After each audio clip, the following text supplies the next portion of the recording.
대전, 세종, 충남 현안과 이슈를 진단하는 5시엔 대세남. 안녕하십니까. 5시엔 대세남 박명훈입니다. 최근 또다시 대규모 전세 사기 피해 소식이 전해지고 있습니다.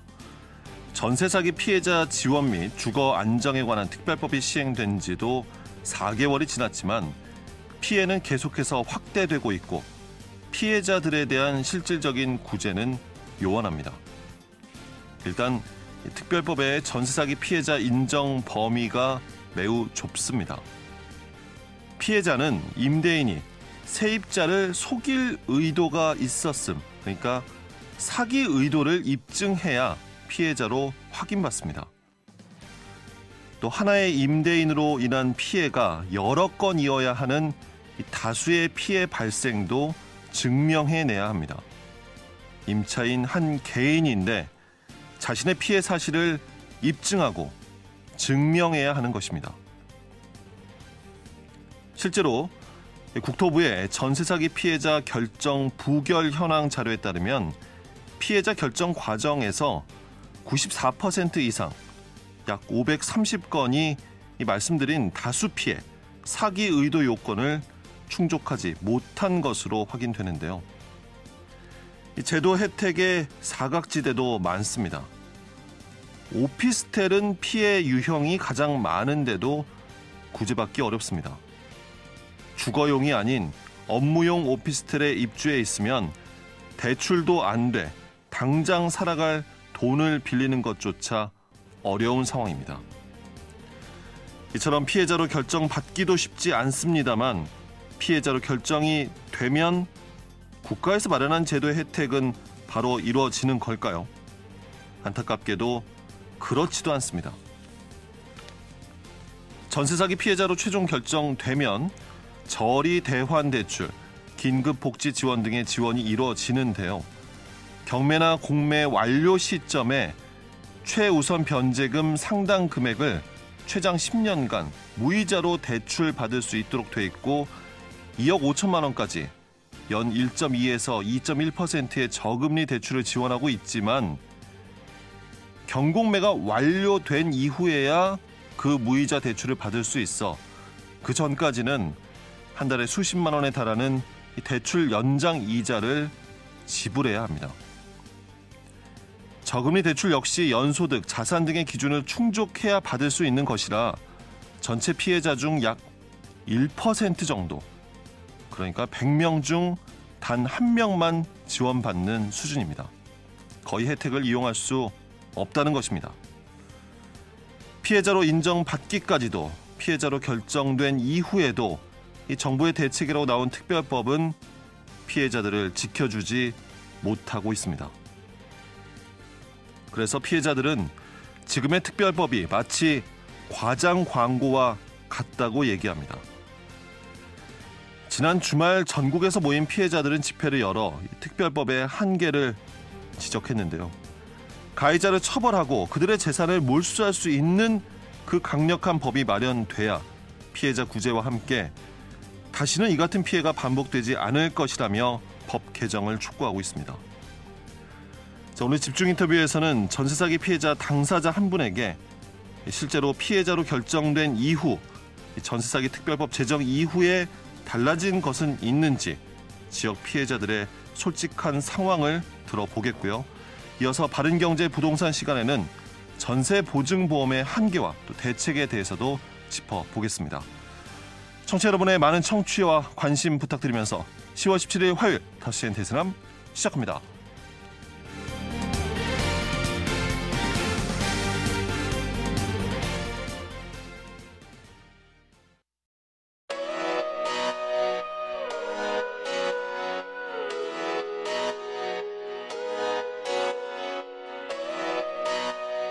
다섯 시엔 대세남은 여러분의 참여와 제보로 이루어집니다. 단문 50원, 장문 100원의 유료 문자 샵 2309번, KBS 대세남 유튜브 채널과 페이스북, 카카오톡 채널 5시엔 대세남으로 참여와 제보하실 수 있습니다. 선정되신 분께는 모바일 상품권 보내드립니다. 여러분의 뜨거운 관심과 제보 기다리겠습니다. 5시엔 대세남 오늘 방송은 사전 제작된 녹음 방송입니다. 방송 시점에는 관련 상황과 내용이 달라질 수 있다는 점 청취자 여러분께 양해 말씀드립니다. 자, 키워드로 보는 뉴스 브리핑 먼저 만납니다. 어제부터 소개가 바뀌었죠. IMTV 정진호 PD 함께하겠습니다. 정 PD 어서 오십시오. 네, 안녕하십니까. 정진호입니다. 네, 오늘 첫 번째 키워드부터 알아볼까요? 네, 오늘 첫 번째 키워드는 의장의 역할입니다. 우리 지역 의회 의장에 관한 내용입니까? 네, 맞습니다. 그 이장우 대전시장이 과거 대전 동구청장 재임 시절 설립됐다가요, 이 부실 운영과 예산 부족, 위탁 기관과의 계약 관계 등으로 여러 좀 논란이 됐었던 대전 동구 국제화센터, 이게 결국 후임인 그 한현택 전 구청장 시절에 문을 닫았는데요. 그 이후 이제 법정 다툼까지 벌어지면서 대전 동구 재정에 좀 상당히 좋지 못한 결과를 초래하기도 했습니다. 예. 그러다가 지난 지방선거 때 그 이장우 시장과 같은 정당인 국민의힘 소속 박희조 구청장이 당선되면서 이와 유사한 대전 동구 글로벌 아카데미 설립을 추진하고 있는데요. 하지만 얼마 전 그 의회에서 관련 예산이 통과되지 못하면서 현재 대전 동구에서 여야 갈등이 상당합니다. 네, 저도 언론 보도를 보니까 최근에는 민주당 소속의 대전 동구 의회 의원들이요, 본회의장 앞에서 현수막과 함께 피켓 시위를 벌이기도 했더라고요. 네, 맞습니다. 이 민주당 소속 대전 동구의회 의원들은요, 국민의힘 소속인 박영순 의장의 공개 사과를 요구하는 시위를 벌이기도 했는데요. 지난 9월에 열렸던 임시회 본회의에서 이 박 의장이요, 공무원들이 의원들 앞에 와서 읍소하고 잘못했다고 간절히 빌면 예산을 통과해주겠다라고 이제 민주당의 한 모 의원이 있었다, 이런 얘기를 했는데, 민주당 소속 의원이 그런 말을 했다. 네네. 그러니까 이를 반박하기 위해서 민주당 측에서 이 신상 발언 신청했었습니다. 하지만 박 의장이 이를 불허한 채 이제 회의를 마쳤었고요. 예. 그래서 이제 근거 없는 발언으로 박 의장이 의원들의 명예를 실추시켰다면서 사과해야 한다. 민주당 소속 의원들이 이렇게 주장하고 나선 것입니다. 그러니까 정리해 보면 박영순 대전 동구의회 의장이 임시회에서 확인되지 않은 내용을 발언을 했고, 이를 반박하려는 민주당 의원의 신상 발언도 허용하지를 않았다. 그래서 민주당 소속 의원들이 단체로 본회의장 앞에서 항의 집회를 했다라는 거군요. 네, 맞습니다. 이런 그 민주당의 그 단체 항의에 대해서요, 국민의힘 측에서는 당시 박영순 의장의 발언 전후에 민주당 측이 오해를 불러일으킬 만한 행동과 말을 했다, 이러면서 좀 맞섰었고요. 근데 이제 대전 동구의 이 여야 갈등이 이번 건 말고도 좀 상당히 심한 편입니다. 이번 달 말에요, 그 의원 전체가 2박 3일 일정으로 연찬회를 갈 예정인데, 예. 박영순 의장이요, 그 이번 연찬회는 정당별로 따로 가는 걸로 하겠다, 이렇게 이제 민주당 측에 통보하기도 했다고 합니다. 이렇게 정하기도 하는군요. 여야 간에 이견이 있을 수 있습니다. 오해가 생길 수도 있는 것이고요. 하지만 이견을 조정하고 오해를 풀고 하나로 모을 수 있도록 노력해야 할 의장이 본회의에서 확인되지 않은 이야기를 한다거나 또 연찬회도 정당별로 따로 하겠다라고 하는 것, 글쎄요, 이 제가 말씀드린 의장이 해야 할 역할과는 같아 보이진 않은데요. 네, 맞습니다. 이 사실 대전에서도요, 이게 상대적으로 교육 환경이 열악한 이 동구에다가 글로벌 아카데미를 건립하겠다는 거, 이거 지역 여론 좀 비교적 우호적인 편입니다. 여기에 그 민주당 소속인 이 지역 그 장철민 국회의원도요, 교육 격차 해소를 위해서 이 글로벌 아카데미가 필요하다는 거, 이거는 원론적으로 찬성한다, 이런 입장을 보이기도 했었거든요. 예. 다만 그 용역 결과도 나오지 않은 상황에서 미리 이제 입지부터 선정을 하고 예산안 편성한 거, 이거는 절차상 문제가 있다라는 지적이 있고요. 그리고 이제 지난 2020년에 예산 15억 원을 들여서 이 가우동으로 이전해온 이 동구문화원을 이 글로벌 아카데미 때문에 다시 이전하는 거, 이건 좀 예산 낭비 소지가 있다. 그리고 또 동구의 북부권 학생들이 이용에 불편함이 예상되는 현재 위치, 이거 좀 문제가 있으니까 좀 신중한 검토가 필요하다. 예. 과거 국제화센터 때의 실패를 교훈 삼아서 예산과 콘텐츠 강화가 필요하다, 이런 지적을 하고 있는 것입니다. 예. 설립에 대해서는 여야가 이제 같지만 국민 혈세가 많이 투입되는 중요한 사업이니 민주당에서는 신중함을 기해서 제대로 추진해야 한다, 이렇게 주장을 하고 있는 거군요. 네, 근데 이제 이 문제가 정쟁으로 흘러가는 것 같아서 좀 상당히 안타까운데요. 이런 상황이 또 연찬회까지 따라간다고 하니까 이 정당 소속 이전에 이 박영순 대전 동구의회 의장이 의회 수장으로서 자신의 역할에 대해 좀 더 생각해 보면 어떨까 싶습니다. 예. 다음 키워드 알아볼까요? 네, 두 번째 키워드는 위기의 지역 중소기업입니다. 대내외 여건이 참 힘들 것 같습니다. 내용 전해주시죠. 우리 지역도 마찬가지인데요. 이 대전 지역 중소기업 대출 연체율이요. 사상 최고치를 좀 기록했다고 합니다. 전국에서도 상당히 높은 수치고요. 한국은행 경제통계 시스템에서 나온 자료를 보면요. 지난 7월 기준 대전 지역 예금은행 중소기업 대출 연체율이 0.67%로 전국에서 가장 높았다고 하는데요. 예. 전국 평균이 0.49%니까 이 전국 평균보다 한참 높은 수준입니다. 참고로 세종과 충남 지역의 이 중소기업 대출 연체율은요. 각각 0.27%와 0.29%로 전국 평균에 비해 크게 낮았습니다. 예. 대전 지역 중소기업들의 대출 연체율이 상당히 높군요. 네, 맞습니다. 근데 이제 더 심각한 거는 작년 같은 기간과 비교했을 때 0.25%에서 0.67%가 된 거니까 이게 3배 가까이 급증한 거거든요. 그러니까 올해 문제가 더 특히 심각하다라고 볼 수 있죠. 그러네요. 지난 2월에는 연체율이 무려 0.73%나 돼서 30개월 만에 최고치를 찍었고요. 4월과 5월에는 0.76%로 또 이마저도 경신했었습니다. 네. 그러다가 지난 6월에 0.59%로 소폭 하락했지만 7월 들어서 다시 0.67%로 오른 것입니다. 이 대출 연체율 말고도요. 법인 파산 건수도 좀 크게 증가했는데요. 법원 통계 월보에 따르면은 대전 지방법원에 접수된 올해 법인 파산 사건이 8월까지 모두 68건이었다고 합니다. 작년 같은 기간까지 파산 법인이 51곳이었다고 하니까 파산 건수도 작년보다 30%가 넘게 증가한 셈입니다. 대출 연체, 파산까지 대전 지역 중소기업들의 경제 상황이 상당히 심각하군요. 네, 맞습니다. 이 금리가 계속 높아지고 있는 가운데 경제 침체까지 이어지면서 이 대출 이자를 갚지 못하거나 파산까지 하는 기업이 늘어나는 것 같은데요. 한국은행에서 발표한 금융 안정 보고서에도 지난해 말 기준으로 3,903곳이 이제 한계 기업이라는 걸로 분류됐다고 합니다. 예. 이 한계 기업은요, 수익으로 이자조차 갚지 못하는 그런 기업을 뜻합니다. 예. 기업이 수익으로 이자조차 갚지 못하는 상황이라 그리고 대출 규모가 또 계속해서 늘고 있지 않습니까? 네, 지난 7월 대전 예금은행 중소기업 대출 잔액 이게 21조 1,227억 원으로요. 지난해 같은 기간보다 3.6% 늘어난 수치라고 하거든요. 그러니까 이제 빚이 많은 상태에서 운영이 잘 안 되다 보니까 다시 이제 빚을 내고 그래서 이제 기업을 연명한다 뭐 이렇게도 볼 수 있고요. 그러다가 한계에 부딪히면 결국 폐업이나 파산하는 것이겠죠. 예. 그래서 지역 중소기업의 대출 증가 원인을 좀 제대로 파악해서 이들을 한계 기업으로 가는 거 이거 막기 위한 대책이 필요하다 이런 지적도 나오고 있습니다. 예. 대전은 특히 서비스업 중심 산업 구조이지 않습니까? 경기에 더욱 민감할 수밖에 없습니다. 네, 맞습니다. 그래서 정부나 지자체 차원에서 뭐 대출이자를 좀 지원해준다든지 아니면 대환대출이나 중소기업 2차 보전 같은 그런 정책적 지원이 좀 필요해 보이는데요. 그리고 이제 기업이 대출을 신청할 때 이게 이제 기존 부채를 상환하기 위해서 또 추가 대출을 받는 건지 예. 아니면 정말 전망이 좋아서 투자하기 위함인지 이런 것들에 대해서 좀 면밀한 조사가 필요하다 이런 전문가들의 지적도 나오고 있습니다. 인류 경제 도시를 표방하는 만큼 대전시가 이 문제에 대해서 더 심각하게 고민하면 좋겠습니다. 예. 여기까지 듣겠습니다. 키워드를 보는 뉴스 브리핑 IMTV 정진호 PD였습니다. 수고하셨습니다. 고맙습니다.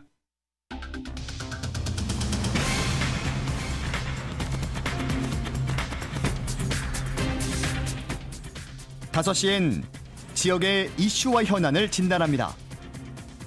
5시엔 대전, 세종, 충남 지역민의 목소리를 듣습니다.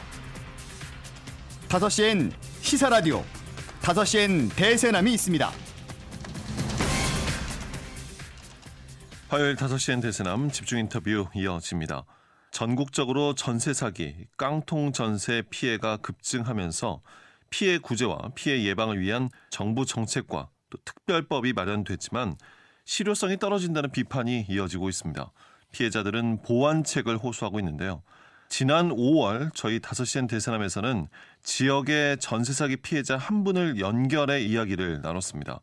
이후 어느덧 5개월여의 시간이 흘렀고 그 사이 특별법도 마련이 됐습니다. 오늘 피해자분과 다시 인터뷰를 합니다. 법 제정 이후 도움을 좀 받았는지 최근까지도 지속되고 있는 지역의 전세 피해 상황을 어떻게 보고 있는지 꼭 필요한 실질적인 대책 또 내용 등에 대해 이야기 나눠보겠습니다. 자, 오늘도 인터뷰 해주시는 분의 요청에 의해서 익명으로 인터뷰가 진행된다는 점 청취자 여러분께 양해 말씀드립니다. 자, 전화 연결됐습니다. 여보세요? 네, 여보세요? 예, 경황이 없으실 텐데 이렇게 인터뷰 응해 주셔서 먼저 감사드리고요. 지난 인터뷰 이후 5개월 가까이 시간이 흘렀습니다. 그간 어떻게 지내셨습니까? 지난번 인터뷰 했을 때 제가 그 전세 사기를 경험을 하고 또 그 당시 상황이 제가 아내가 출산을 앞두고 있어가지고 굉장히 기억합니다. 네, 걱정이 많았다고 했는데 다행히도 건강하게 출산을 해서 지금 이제 4개월째 아이를 잘 키우고 있는 가운데 말씀하신 대로 지금 전세 사기 문제에 대해서는 지금 전혀 개선이 되거나 완화가 되는 방향이 아니라 5월에는 한 200건 정도 있었다고 말씀드렸는데 지금 10월 달에 보니까 600건 가까이로 거의 3배 가까이 증가를 했더라고요. 계속 지속적으로 더 큰 문제로 커져가는구나 해서 좀 안타까운 마음으로 지내고 있습니다. 지난 5개월 전에 그 인터뷰 당시에 피해자분은 물론이고요. 이 같은 건물에 다른 입주자들 역시도 이제 전세금 반환이 이루어지지 않은 상황이었습니다. 네네. 지금은 뭐 이후에 경매가 진행이 됐습니까? 네, 그 이후에 이제 경매가 진행이 돼서 경매가 마무리돼야 이후에 이제 뭐 지금 현재 6월에 시행되고 있던 특별법 같은 것도 적용이 되니까요. 기다리고 있는 와중이고 동시에 이제 제가 고소를 따로 진행을 해서 먼저 전세 계약에 관련돼서 공인중개사가 그 허위로 중개금을 속인 것을 확인하지 못하고 계약을 한 것에 대해서 민사소송 손해배상 청구를 했고요. 그다음에 임대인에 대해서는 저뿐만 아니라 그 5채 그 임대인이 총 5채 빌라를 가지고 한 57가구에 대해 가지고 이러한 전세 사기를 벌였었기 때문에 공동으로 지금 형사소송을 진행하고 있는 사기 혐의로 형사소송을 진행하고 있는 상황입니다. 경매가 진행이 되고 있고 또 임대인이라든지 당시 이제 공인중개사까지도 이제 소송 고발 이어지고 있는 것인데. 특별법이 만들어졌습니다. 특별법 내용을 보면 그러니까 경매가 이루어진 이후에 그 피해자에 대한 지원이 이루어진다는 거거든요. 그러면 그 사이 그러니까 전세자금 대출 연장으로 인한 그 이자는 어떻게 하는 겁니까? 지금 사실 그 문제가 이제 제 개인적으로도 크고 이거 저와 같은 상황이 있으신 분들이 굉장히 많은 걸로 알고 있는데요. 계약 기간이 끝났고 원래 정상적이었다면 다른 데로 이사를 가거나 아니면 재연장을 해서 사는 게 일반적인데 지금 전세 사기로 인해서 계약 기간이 끝나고 연장을 하는 상황이면은 지금 현재 은행 금리로 해서 거의 뭐 1억 정도 만약에 대출을 받았다면 매달 50만 원 가까이를 내지 않아도 될 돈을 계속 내고 있는 분들이 아마 많이 있으실 거고요. 그 상황이 그대로인 겁니까 그러면? 네네. 상황이 저 같은 경우에 지금 경매가 계속 진행되고 있다고 말씀드렸는데 사실 중간에 한번 끊겼어요. 원래는 제가 살고 있는 빌라에 근저당을 가지고 있던 은행이 있었는데 그 은행이 근저당 채권을 제대로 수금하지 못할 것 같아서 이걸 대부업체한테 그 채권을 팔아버렸더라고요. 그러면 대부업체는 그 채권을 사서 진행되고 있던 경매를 취소를 시켜버렸어요. 그러고 나서 대부업체 이름으로 다시금 경매를 재시작을 하게 된 거예요. 그러니까 결국에는 경매가 종료가 돼야지 여러 특별법에 있는 혜택을 받게 되는데 대전시대에 대다수 이런 빌라들이나 채권 회수를 제대로 못한 은행이 대부업체에 팔아넘김으로써 지금 그렇게 고통받는 시간이 더 늘어나기 시작한 거예요. 저도 마찬가지고요. 아니 은행이 그렇게 대부업체들에게 넘기는 것을 좀 막을 수 있는 그런 건 없었습니까? 일단 저는 피해자 입장에서 도대체 왜 그렇게 넘겼는지도 이유를 잘 모르겠고요. 설명을 들을 수가 없고 그냥 답답한 마음이죠. 그리고요, 이 모든 상황을 피해 당사자, 이제 개인이 직접 그리고 피해자 분들 간의 연대를 통해서 대처를 하고 계신다고 하셨었습니다. 최근에 이제 더 많이 늘고 있다는 것이 연대의 뭐 이런 방식이라든가 커뮤니티 안에서도 확인을 하실 수가 있겠군요. 네, 당시 제가 인터뷰했을 경우에는 한 그 임대인에 대해서 5채 빌라 사람들만 모이는 그런 톡방이 있어서 그렇게 말씀드렸는데 그 이후에는 아예 이 대전시에서 그 전세사기 피해자 대책위원회가 만들어졌고 현재 기준으로는 425명이 그 톡방에 모여서 이러한 피해자 인증을 받은 다음에 그 톡방에 가입을 하고 어떤 피해를 입었으면 그거를 이제 위원장이나 부위원장분이 계셔가지고 이거를 자체적으로 피해자가 피해자를 상담해주고 있는 지금 그런 상황에 놓여져 있습니다. 다른 곳에서는 실질적인 도움을 받지 못하고 있는 상황이다 보니 피해자분들끼리 내가 경험한 것들, 내가 그래도 이렇게 해서 좀 상황이 그래도 나아졌다. 뭐 이런 것들 공유하고 계신다는 거군요. 네, 맞습니다. 그 자체적으로 저희 그 대책위원회에 소속된 분들이 조사한 바에 따르면 대전에서만 거의 전세 사기 피해자 수만 45명이고 피해 빌라 채수만 83채나 된다고 하고요. 일주일 전에 작가님과 인터뷰했을 때 한 380명 정도 있다고 말씀드렸는데 예. 벌써 425명으로 늘어난 상황입니다. 예. 그 저희가 인터뷰를 진행한 것이 이제 5월 중순이었습니다. 전세 피해 특별법 제정 전 이후 6월 1일에 법이 시행이 돼서 많은 분들께서는 피해자들이 그래도 그 특별법의 도움을 받고 있겠구나라고 생각을 하실 거거든요. 그 특별법이 생기고 나서 확실해진 건 딱 하나인 것 같아요. 전세 사기 피해자다라고 그냥 낙인만 딱 찍은 것 뿐이지 예. 그 이후에 어떠한 제도적 혜택이나 이거는 전혀 지금 수혜를 못 받고 있는 상황입니다. 이제 제 경우를 좀 말씀드리면 저는 그 특별법 개정하자마자 바로 신청해서 예. 거의 한 달 만에 이제 7월 중순쯤에 피해자 결정을 받았어요. 그러고 나서 이제 그 특별법 내역 중 제도 중 하나인 그 무이자로 20년 동안 전세자금 대출 받았던 것에 대해서 이제 무이자 상환하는 걸 신청을 하려고 네. 했는데 네. 그것에 대해서 관계 부처들이 아무런 내용을 인지를 하고 있지 않더라고요. 법이 만들어져 있는데 모른다고요? 네, 한 달이나 지났는데도 은행에서도 이런 경우가 처음이라 저희가 좀 논의해 보겠습니다.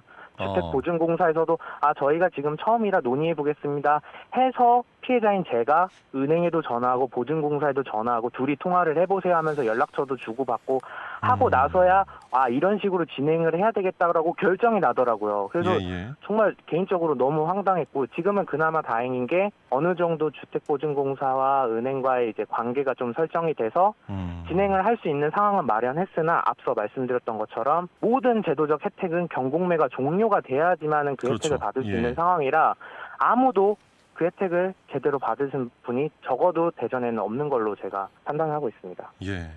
특별법도 만들어져 있지만 관계기관조차 초반에는 인지조차도 못하고 있었고 실질적으로는 지금 혜택을 그럼 받고 있느냐? 받고 있는 사람은 없다라고도 봐야 되는 상황이다라는 말씀이시군요. 네, 맞습니다. 그리고 더 큰 문제는 관계부처 간에 보증공사 같은 경우에는 이렇게 말씀을 해주세요. 무이자 20년 상환에 관련해서 은행에서 사고 신청을 해주면은 확인을 해서 피해자에게 직접 연락해서 처리를 해주겠다라고 이야기를 하시고요. 예. 은행에서는 뭐 그런 것에 대해서는 우리가 직접적으로 뭐 정해진 게 없다라고 하니까 피해자 입장에서는 저희가 은행에 대출을 받았잖아요. 그렇죠. 그러니까 은행의 그 입장이 너무 당혹스러운 거예요. 그러면 우리는 어떻게 해야 되지? 보증공사는 이렇게 된다는데 우리 은행은 왜 이렇게 되는 거지? 그래서 계속 혼란만 가중되고 있는 상황입니다. 답답하군요. 전에 인터뷰할 때 피해자분께서는 다른 피해자들과 함께 그 전세 사기 피해자의 자격으로 이장우 대전시장과의 면담을 또 진행을 하신다고 했었습니다. 네네. 예, 뭐 대전시도 전담팀도 구성이 되기도 했고 그에 따른 활동도 이어지고 있는데 지금 지자체 그 전담팀을 통한 뭐 상담이나 지원은 어떻게 평가하십니까? 일단 우선적으로 직접적으로 저희와 소통하고 대화를 나눠주시는 관계자분들은 굉장히 뭐 친절하게 대응을 해주시고 최대한 알려주시려고 하시는데 문제는 다른 지자체랑 다르게 대전시 같은 경우에는 찾아가는 상담 서비스라고 해가지고 그냥 상담해 주는 거 말고는 전혀 뭔가 지원을 해주는 대책 이런 걸 찾아볼 수가 없는 상황입니다. 그래서 시 차원에서 뭐 예를 들어서 적어도 대전시에서 발생한 전세 사기 피해자가 있다면 그러한 인원들을 리스트화 해가지고 지속적으로 연락을 해준다던가 현 시점에서 전세 사기 피해가 이 정도 있다. 아니면은 최근에 보니까 뭐 전세금 반환 소송에 관련해서 250만 원 정도 지원을 해준다는 정책도 발표가 됐는데 그런 거에 대한 알림도 직접 피해자가 찾지 않으면은 아무런 시에서의 연락은 전혀 없는 상황인 거죠. 예. 인력이 부족해서입니까? 저는 인력이 부족하다기보다는 그렇게 알림하는 서비스 구축하는데 그렇게 큰 힘이 들었을까? 그렇다면 뭐 다른 지자체는 왜 할 수 있을까라는 의문이 들긴 합니다. 다른 지자체에서는 다 하고 있는데 왜 유독 대전시에서는 못하는 것인가? 네, 적어도 다른 지자체에서 시도를 하려고 하고 이게 원활하게 이루어지는지는 제가 거기에 살고 있지 않기 때문에 모르긴 하지만 적어도 대전시에서도 동일하게 시작을 해볼 수 있는 정책이지 않을까 싶습니다. 예. 사실상 아무 이제 도움을 받지 못하고 있는 상황입니다. 이런 상황이 계속 이어지고 있고 많은 피해자분들은 법률 자체가 이제 개정이 돼야 한다라는 주장을 하고 계시거든요. 어떤 내용이 보완이 돼야 하는 겁니까? 그냥 한번 쉽게 좀 이야기를 해보려고 하는데요. 예. 어떤 사람이 나쁜 법에 저촉하는 일을 했어요. 그랬을 때 처벌을 해야 되는 건 범죄자잖아요. 예. 그리고 피해자에 대해서는 범죄자를 처벌함으로써 피해자를 구제해주고 또 이런 보호해주는 게 법이잖아요. 그렇죠. 근데 지금 이 전세사기 특별법을 보게 되면 너네 피해 입은 거 알아. 그래 니네 피해자야. 근데 그냥 조금 뭐 도와주긴 할 테니까 뭐 범죄자는 일단 범죄자 나름대로 따로 할 테니까 너네 요 정도만 해서 좀 나름대로 살아봐 라고 하는 것 같아요. 마치 이 법들이. 예. 네, 저희에게 직접적으로 아무리 제도적으로 도움을 준다고 하고 하더라도 앞서 얘기했던 거 가장 중요한 게 모든 제도들이 다 경공매가 종료가 돼야지만 신청할 수 있는 이러한 그 조건 때문에 모든 제도를 신청하는데 어려움을 겪고 있고요. 예. 모든 전세사기 피해자분들이 계속 얘기하는 것이 선구제 후 구상권을 청구해서 이 범죄자들한테 전세사기 피해자들한테 이 피해에 대해서 나라에서 처벌을 해달라고 그렇게 얘기를 하는데도 계속적으로 이 법과 이 정책을 만드는 사람들은 이 피해자를 달래기만 하고 근본적인 대책에 대해서는 논의가 안 되는 상황인 거죠. 최근에는 그마저도 관심이 많이 좀 떨어졌다라고 혹시 느끼십니까? 사실 저도 이제 5월에 인터뷰하고 지금 이제 10월에 인터뷰를 하는 입장에서 예. 5월에 한참 전세 사기에 힘들고 고생했을 때보다는 너무 지친 상태가 되더라고요. 예. 그래서 어디 가서 외치는데도 좀 버겁고 이렇게 고통을 받은 시간이 거의 이제 10개월 넘게 지속이 되다 보니까 이게 바뀔 수 있나? 내가 어떻게 혼자서 해결을 할 수 있나? 라고 자꾸만 포기하는 마음이 들던 와중에 이 인터뷰를 통해서 좀 다시 한번 마음을 좀 다잡게 되는 좀 시간이 되는 것 같습니다. 분명히 이제 개인 차원의 문제가 아닌 것인데 그렇죠. 피해자분의 울분까지도 느껴지는데요. 피해자들의 고통이 들어보니 실상 조금 더 줄어들거나 끝나지 않은 상황, 오히려 더 커져만 가는 느낌입니다. 저도요. 끝으로 방송을 통해 전하고 싶은 말씀 해주신다면요. 제가 지난번에도 마지막에 말씀드렸던 게 꼭 사셔야 된다. 힘들어도 꼭 버티셔야 된다라고 했는데 되게 안타깝게 또 대전에서 돌아가신 분이 계시잖아요. 예. 앞으로 또 계속적으로 늘어나고 있고 아프고 고통스러운 분이 계실 텐데 다시금 또 말씀을 좀 드리고 싶어요. 절대 여러분들 잘못이 아니고 지금 이 특별법 잘못된 부분들 계속 지적하고 있고 개선해 나가려고 노력을 하고 있기 때문에 다 같이 목소리 모아서 좀 더 이겨내는 또 힘을 내는 그런 시간을 좀 우리 다 같이 함께 했으면 좋겠습니다. 예. 여기까지 오늘 말씀 듣겠습니다. 인터뷰 감사합니다. 네, 감사합니다. 자, 집중 인터뷰. 지역의 전세사기 피해자 한 분과 지역의 피해 상황, 또 특별법 이후 실효성의 문제 등 짚어봤습니다.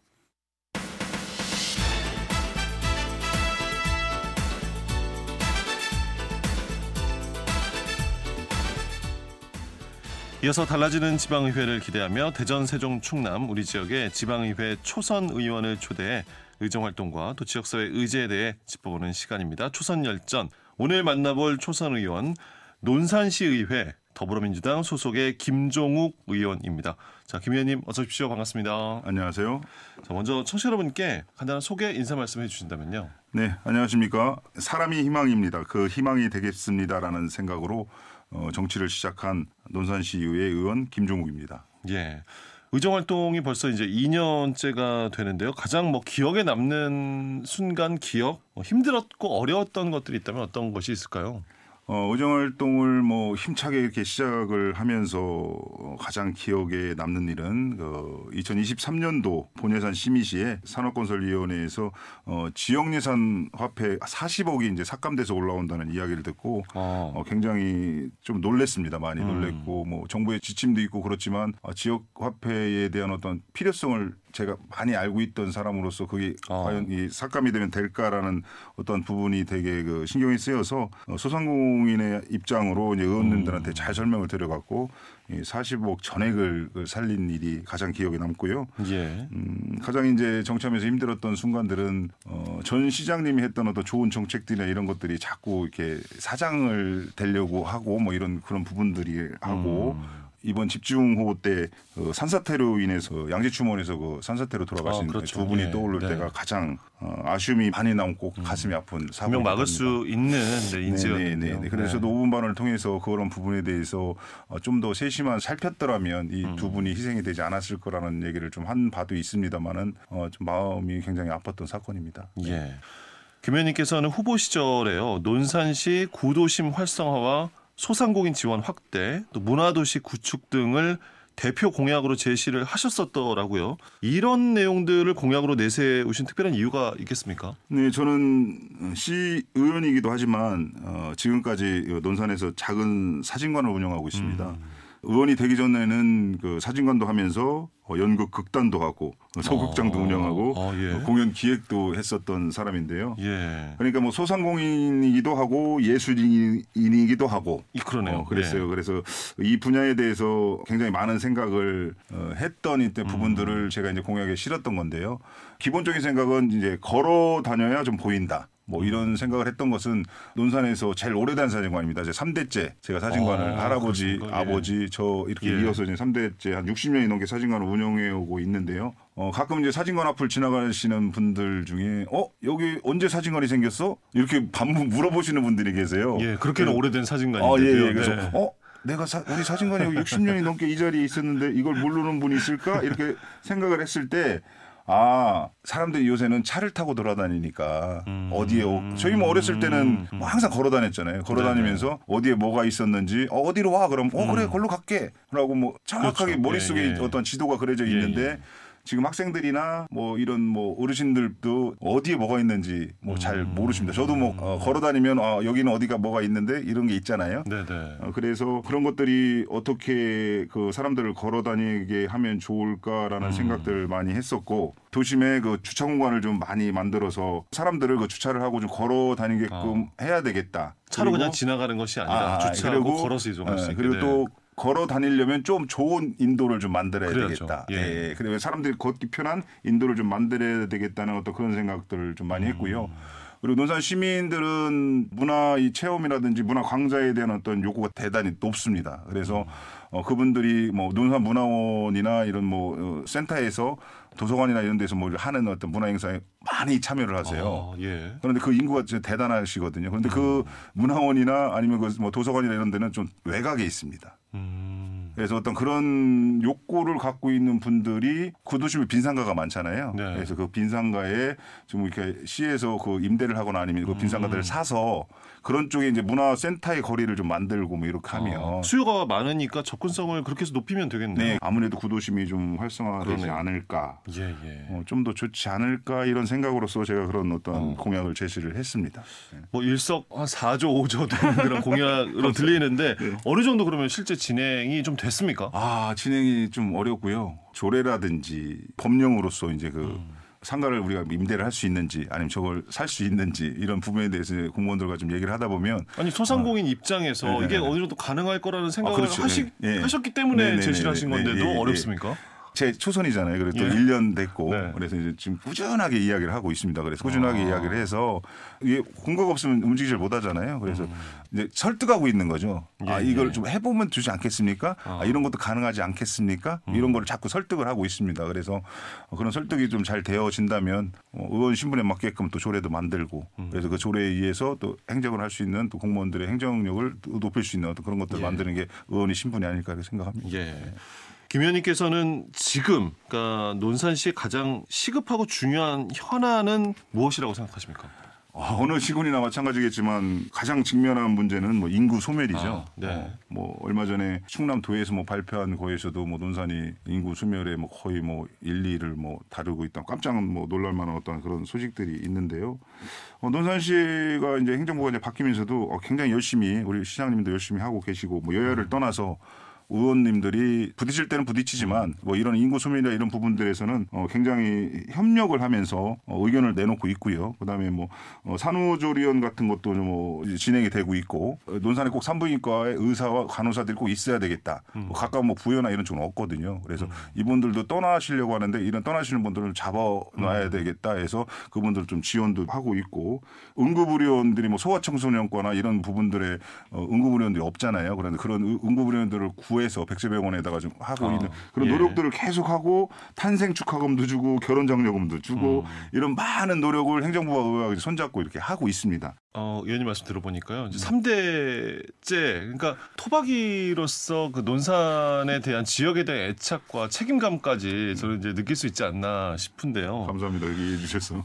그 문화와 관련된 활동을 그 전에도 많이 해오셨더라고요. 정치와 좀 도움도 되고 연결이 되는 부분도 많지 않을까 싶거든요. 네, 많이 뭐 연결이 되어 있고요. 뭐 정치도 어떻게 보면 잘 짜여진 어떤 기획의 어떤 그런 부분일 수도 있고 아니면 뭐 즉각적으로 또 행동하는 뭐 이 순발력이나 이런 것도 되게 필요한데 제가 생각할 때는 이게 잘 기획되고 이렇게 준비된 이 문화생활은 이게 거기에 살고 있는 시민들의 삶의 품격을 되게 높인다고 생각을 하거든요. 제가 이제 예술인이기도 하고 기획자이기도 합니다. 그래서 문화와 예술을 이해하는 그 의원이 필요해 보였고요. 지역에 이제 좀 필요한 그런 유형의 의외로 사람들하고 가서 얘기를 해보니까 의원님들도 그렇고 이제 뭐 그냥 문화에 대한 어떤 이해도가 많이 떨어지시더라고요. 그래서 실제 그 일을 해본 사람이 아니고는 알 수 없는 부분들이 많으니까요. 그래서 그런 부분들을 좀 이렇게 의원님들하고 지금도 이건 이래서 이렇게 좀 진행되는 게 좋지 않겠습니까? 뭐 이렇게 뭐 하고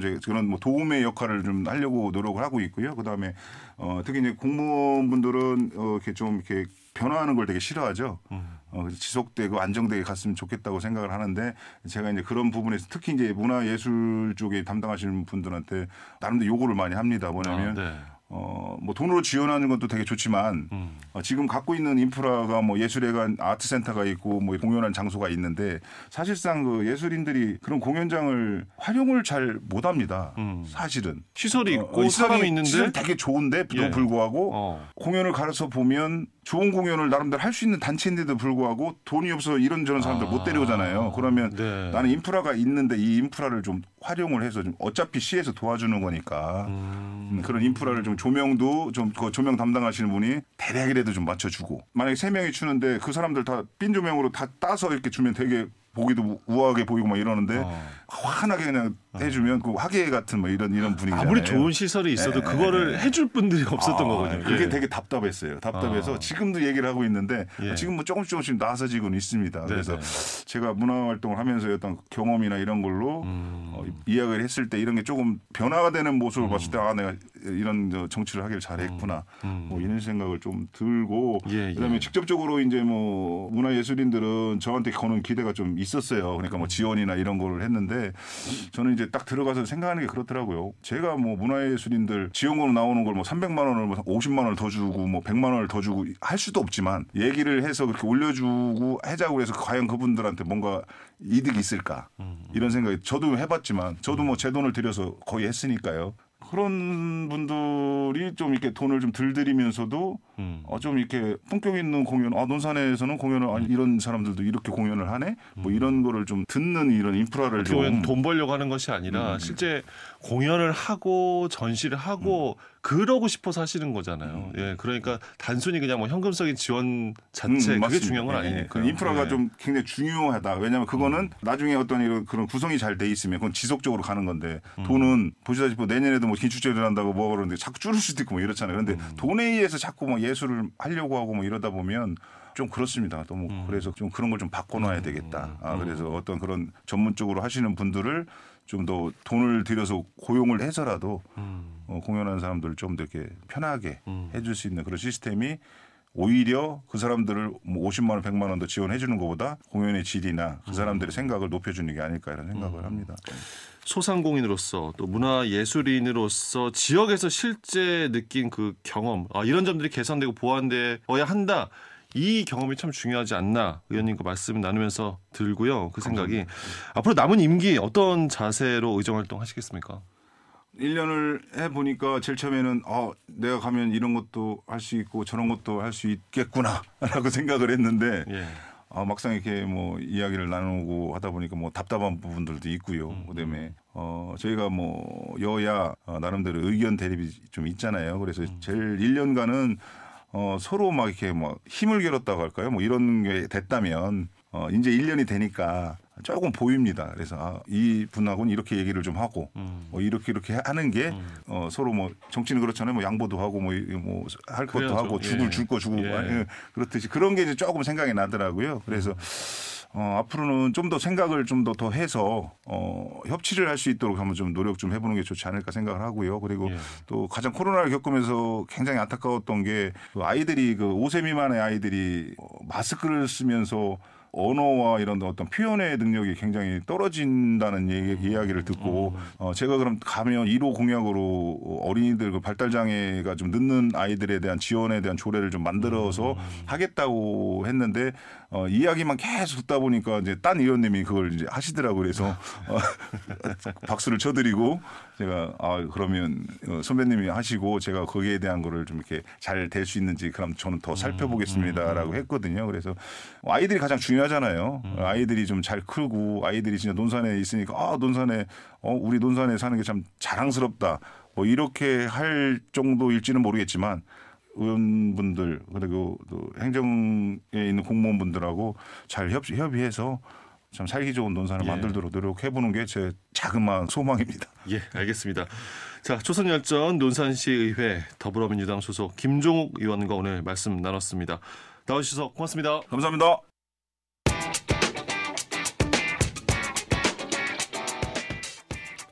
이어서 바른 시각으로 보는 바른 경제. 오늘은 격주로 부동산 현안을 짚어드리고요. 또 부동산에 대한 바른 이해도 도와드리는 바른 경제 부동산입니다.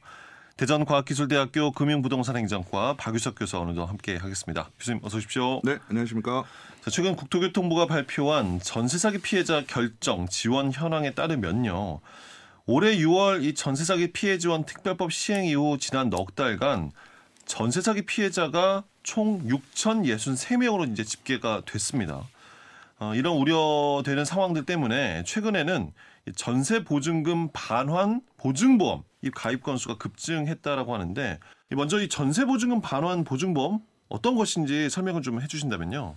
네, 말 그대로요. 전세 보증금에 대해서 반환을 이제 보증을 해주는 거죠. 그러니까 결국 나의 전세금을 좀 보전받을 수 있는 보험이라고 하실 수 있을 것 같은데요. 예. 뭐 전세 계약이 종료됐을 때 임대인이 임차인에게 이제 전세금을 줘야 되는데 못 줄 시 이제 그 보증금을 가입한 기관에서 책임지는 상품이죠. 그래서 이러한 보증보험 상품에 가입을 하게 되면 뭐 전세 가격의 뭐 하락이라든지 혹은 전세 임대인이 전세금을 돌려주지 못하는 경우 이런 경우에도 내 보증금을 좀 보전받을 수 있는 그런 제도가 되겠습니다. 예. 그래서 이러한 전세 사기가 좀 올해 초부터 많이 나왔잖아요. 그러다 보니까 이러한 전세 보증금 반환 보증보험에도 가입자 수가 급격하게 좀 증가를 했어요. 작년에 비해서 뭐 50% 이상 지금 뭐 상반기만 보더라도요. 작년에 뭐 60% 가까이 지금 가입이 됐어요. 그러니까 작년보다 훨씬 더 높은 수치죠. 이러한 전세보증금 반환에 대한 보증보험은요, 뭐 주택보증공사나 뭐 다른 기관들에서 들 수가 있는데요. 중요한 거는 이제 주택보증공사 같은 경우는 이제 세금으로 좀 운영이 되잖아요. 그러다 보니까 국민들이 좀 책임을 져야 되는 부담, 뭐 이런 부분도 좀 증가하고 있다라는 좀 비판의 목소리도 좀 있습니다. 예. 일단 이 보증보험은 누구나 가입은 할 수 있는 겁니까?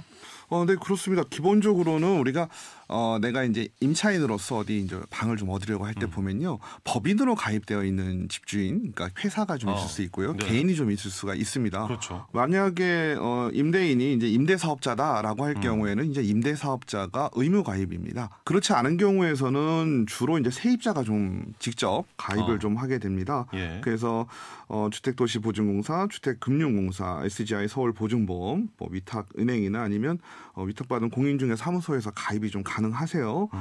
만약에 전세를 들어가실 때 보증금을 또 대출받으시는 분들이 있으시죠. 이런 분들은 대출 보증서를 발급한 기관에서만 이제 가입이 좀 가능하신 상황이다라는 걸 좀 아시면 좋겠고요. 예. 각 기관별로 이제 보증 보험의 내용은 동일합니다. 전세 보증금을 이제 보존해 준다라는 의미는 같지만 임차 보증금의 한도라든지 아니면 가입 조건이 좀 차이가 있을 수 있습니다. 네. 우리가 주택 유형별로 본다면 우리가 일반적으로 알고 있는 뭐 다가구 주택이라든지 또 다세대 주택 빌라 같은 경우죠. 그리고 오피스텔, 뭐 노인목 주택 다 이제 주거 형태에 관계없이 다 가능하고요. 내용적으로만 본다면 신규 전세 계약 같은 경우는요. 전세 계약서가 있죠. 거의 기간이 명시되어 있습니다. 잔금 지급일이라든지 아니면 전입신고를 할 경우에는 그 날짜를 기준으로 해가지고 전세 계약 기간이 2분의 1 이상 남아 있어야 되고요. 만약에 갱신을 한다라고 할 경우에도 이제 갱신했을 때 그 기간이 2분의 1 이상 경과하기 전에 신청을 하셔야 계약 딱 됩니다. 그 시점에 가입하지 않아도 되기는 하는 거예요. 네네. 그럼 1년이다 그러면 6개월이 지나지 않는 선에서 가입을 하시면 가입이 가능합니다. 예. 이게 주택에 내가 전세를 들어가는 그 전세금과도 이게 관련이 있는 겁니까? 네, 그렇습니다. 이제 가입되는 금액으로만 좀 보자면 우리가 이제 전세 보증금이 뭐 다가구 주택 같은 경우는 저만 있는 거는 아니죠. 선순위 전세 보증금이 있습니다. 뭐 가구가 10개가 있다. 그럼 임대인이 예를 들어 대출도 좀 받았을 것이고 저보다 먼저 들어간 전세 세입자도 있을 겁니다. 그래서 이러한 전세 보증금과 선순위 채권을 다 합친 금액이 전체 담보 비율의 이제 90% 이내예요. 그러니까 우리가 어떻게 보면 간단하게 얘기하면은 10억짜리 가치를 갖고 있는 건물에 15억 해줄 수는 없잖아요. 근데 우리가 또 그 10억이라는 기준을 정하는 것도 좀 애매하거든요. 예. 그래가지고 우리가 그 가격을 결정할 때 어떻게 하냐면 우리가 실질적인 매매가라는 게 있고 공시가격이라는 게 있습니다.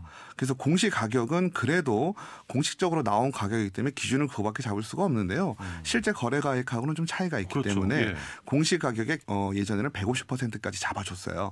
그 150%의 그 가격을 기준으로 해서 90% 이하일 경우에는 전세보증보험에 가입할 수 있도록 해주겠다라고 하는 거죠. 그러니까 보장을 받을 수 있는 금액이 더 커질 수 있는 거잖아요. 과거는요. 그러니까 지금은 조금 그게 축소가 됐는데요. 예. 이 주택 가격이라는 게 우리가 아파트 가격 같은 경우는 딱 그 가격이 정해져 있습니다. 그러니까 우리가 뭐 KB 시세 같은 거로 그렇습니다. 보면은 예. 거의 공식적으로 결정이 됐다고 봐야 되는데 다가구 주택 같은 경우는 그 가격 기준이 되는 걸 잡기가 좀 어렵잖아요. 그래서 그 기준을 생각해낸 게 공시 가격인데 공시 가격은 또 시세보다 적으니까 거기에 150%를 우선 해주고 거기에서 이제 90%까지는 해주겠다라고 하는 거죠. 근데 지금은 그 한도가 두 개 다 내려온 겁니다. 그렇군요. 일단 워낙에 이제 큰 돈, 그러니까 내 전 재산에 심지어 이제 대출까지 더한 돈을 가지고 들어가지 않습니까? 전세를. 네네. 그러니까 오늘 말씀해 주신 이 전세 보증금 반환 보증보험 가입하는 게 일단 좋은 거겠죠? 예. 당연히 가입이 가능할 시에는 무조건 가입을 하셔야 됩니다. 우리 민법상에 우리가 대항력을 가지고 또 우선 면제권을 가지면 그래도 물건에 대해서 문제가 생겼을 때 내 전세 보증금을 보전받을 수 있는 제도가 있기는 합니다. 근데 하지만 우리가 다가구 주택 같은 경우는 특히 내가 우선순위에서 밀리는 경우가 있죠. 내가 이제 임차를 한 지 얼마 안 됐을 경우에는 예. 선순위 채권이 좀 많은 경우가 있어요. 그러면 경매에 들어가면 우선 선순위 채권부터 배당을 받는다라고 표현을 합니다. 근데 이건 흡수 배당이기 때문에 위에서부터 다 받아요. 나눠서 갖는 게 아니고요. 그러다 보니까 저는 한 푼도 못 받는 경우가 생길 수 있죠. 이런 경우에 보증보험이 가입이 되어 있다면 보증보험 기관에서 전세금을 보전받을 수 있습니다. 예. 그런데 최근에 정부가 전세 사기 피해 규모가 이제 전국적으로 확산이 되면서요. 전세 보증금 이 반환 보증보험의 가입 요건 자체를 강화를 했지 않습니까? 이게 어떤 연관이 있는 겁니까? 네, 그렇습니다. 이게 전세 사기가 어떻게 보면 올해 부동산에 저는 가장 큰 이슈라고 좀 보여지는데요. 전국적으로 전세 사기가 확산이 되자 전세 보증 보험 제도를 좀 악용하는 거 아니냐 하는 얘기가 좀 나왔어요. 그러다 보니까 아까 말씀드렸던 공시지가의 150%를 기준으로 했었는데 그 기준을 126%로 낮춘 거예요. 과거에는 아까 뭐 90% 말씀드렸지만 100%까지 해줬거든요. 100%에서 지금 90%로 내린 거예요. 예. 그러니까 두 개의 비율을 둘 다 낮추다 보니까 쉽게 전세 보증금에 대한 보증보험에 가입하는 게 조금 어려워진 거죠. 그 어려워졌다는 얘기는 그만큼 임대인의 측면에서 볼 때 어떤 전세 사기의 우려를 좀 줄여보자라는 취지로 요걸 좀 내린 거죠. 근데 요것도 어떻게 보면 양면성이 좀 있어요. 오히려 전세 보증금을 받지 못하는 역전세라든지 이런 현상이 오히려 좀 나타나지 않았냐 이런 얘기도 좀 있기는 한데요. 어쨌든 간에 지금 과거보다 그러니까 전세 사기가 나타나기 이전과 지금 개정된 거를 본다면 보증보험에 가입하기에는 조금 더 어려워졌다라고 좀 볼 수 있을 것 같고요. 뭐 기준으로 따진다면 우리가 수도권 같은 경우는요 다 되는 건 아니고 수도권은 7억 원 이하, 비수도권은 5억 원 이하의 주택에 대해서만 지금 보증보험에 가입하실 수가 있습니다. 예. 이렇게 이제 보증보험의 문턱을 높이다 보니 뭐 깡통 전세 같은 사례가 부동산 시장에서 퇴출되는 효과를 기대할 수도 있지만 또 반면 보증보험에 가입하지 못하는 세입자가 이게 늘어나게 되는 거 아니냐. 그러면 보증금 반환이 더 어려워지는 거 아니냐. 이런 우려도 제기되고 있거든요. 교수님께서는 뭐 여러 우려와 관련 상황들 어떻게 판단하십니까? 네, 기본적으로 우리가 보증보험 혹은 뭐 전세 사기 뭐 이렇게 같이 묶어서 얘기를 할 때 그 대상이 되는 주택을 좀 살펴보면 아파트는 아닙니다. 기본적으로 다세대 다가구 주택이고요. 그리고 대부분 거기에 거주하시는 분들이 청년 서민들 계층이 좀 많아요. 예. 그래서 그분들의 어떤 보증금에 대한 부분을 좀 보전하기 위해서 만든 제도이기는 한데 이게 어떻게 보면 전세 사기로 악용이 되다 보니까 오히려 혜택이 줄어드는 지금 상황이 좀 벌어졌거든요. 그래서 올해 자료도 좀 보니까요. 전국에 있는 어떤 빌라 기준으로 봤을 때 두 채 중에 한 채는 보증보험 가입 자체가 아예 안 됩니다. 이러다 보면 서민 청년층의 보증금을 보호하기 위한 제도인데 그 제도를 실질적으로 받지 못하는 또 이런 네. 부작용이 오히려 조금 저는 걱정이 좀 돼요. 그래서 결과적으로 뭐 세입자를 보호한다라고 제도를 강화한 거는 맞지만 이게 오히려 역효과가 날 수 있는 우려가 좀 있다. 또 역전세 때문에 어떤 사기가 아니더라도 보증금을 못 받는 이런 상황이 좀 발생할 수 있는 우려가 조금 더 있습니다. 예. 자, 그리고 이 전세 보증보험에 가입한 세입자가 보증 사고를 당해도 보험금을 받지 못하는 사례도 있다라고 합니다. 이게 뭐 지급 거절을 당한 겁니까, 그러면? 네, 그렇습니다. 전세보증보험 같은 경우도 어떤 틀이 있겠죠. 이것도 보증료를 받고 이제 그 보증을 전세금에 대한 보증을 해주는 건데 보험료를 받아서 그걸로 다 지급을 해주는 게 아니고요. 구상권 청구를 하게 될 겁니다. 그러니까 보증보험 회사에서 예. 뭐 받지 못 받을지 모르지만 어쨌든 임대인에게 구상권을 청구하기 위해서는 임대인에게 또 대항력이 있어야 돼요. 네. 보증회사에서도요. 그러니까 결국 그 얘기는 다시 돌아오면 뭐냐면 임차인 세입자가 대항력을 잘 갖춰서 돈을 달라 그럴 수 있는 권리가 있을 경우에만 보증보험에서 보험료를 지급하게 되는 겁니다. 그리고 또 가입 자체에서 어떤 사기 이런 부분들이 있었다고 치면 보증금에 대해서 보증보험을 들었지만 들었을 자체부터 사기다 그럴 때는 지급이 거절이 되고요. 그리고 보험료를 청구한 시점에 있어서 내가 대항력을 갖지 못한다. 이게 결국은 이사를 그냥 가는 거죠. 이런 상황일 때는 보증보험 회사에서 거절을 하게 됩니다. 예. 이런 부분들 어떻게 해야 됩니까, 이렇게 되면? 네, 그래서 이 부분들을 제가 조금 말씀드리고 싶은 부분이 있는데 첫 번째는 효력이 발생하지 않았다예요. 그러니까 내가 임차인으로서 주택을 임차를 했는데 전입하지 않으면 대항력이 생기지 않습니다. 네. 그러니까 우리가 점유라 그래서 우리 어른들이 그러셨어요. 이사갈 집에 밥솥 하나 갖다 놔라. 그게 점유라는 의미가 되는 거고요. 네. 이제 우리 주민센터 가가지고 전입 신고를 하죠. 그렇게 되면은 대항력이 생깁니다. 근데 이게 처음부터 안 했거나 혹은 했지만 내가 여러 가지 문제가 지금 생겼잖아요. 그래서 그냥 이사를 가버린 거예요. 예. 아무것도 안 하고. 이럴 경우는 대항력을 상실을 합니다. 그러니까 대항력을 유지하기 위해서는 반드시 전입신고를 하셔야 되고요. 내가 만약에 여러 가지 사정으로 인해서 이사를 가야 된다. 전입을 빼야 된다. 이럴 경우에는 전세권 설정 혹은 임차권 등기 명령이라는 게 있습니다. 이러한 법제도를 이용해서 대항력을 갖추고 있을 경우에만 보증보험회사에서 보험료를 지급해 준다는 얘기입니다. 보험에 가입하시는 분은 대부분 청년 서민들입니다. 그 다가구 주택이라든지 다세대, 빌라 이런 주택들에 대해서 어떤 공식적인 가격을 책정할 수 있는 제도적 장치가 저는 조금 필요하다고 보여집니다. 예, 알겠습니다. 자, 바른경제 부동산 전세 보증금 반환 보증보험에 대한 전반적인 내용 짚어봤습니다. 대전과학기술대학교 금융부동산행정과 박유섭 교수였습니다. 고맙습니다. 네, 감사합니다. 자, 다시 대세남 오늘 순서 여기까지입니다. 저는 내일 다시 찾아뵙겠습니다. 박민원이었습니다.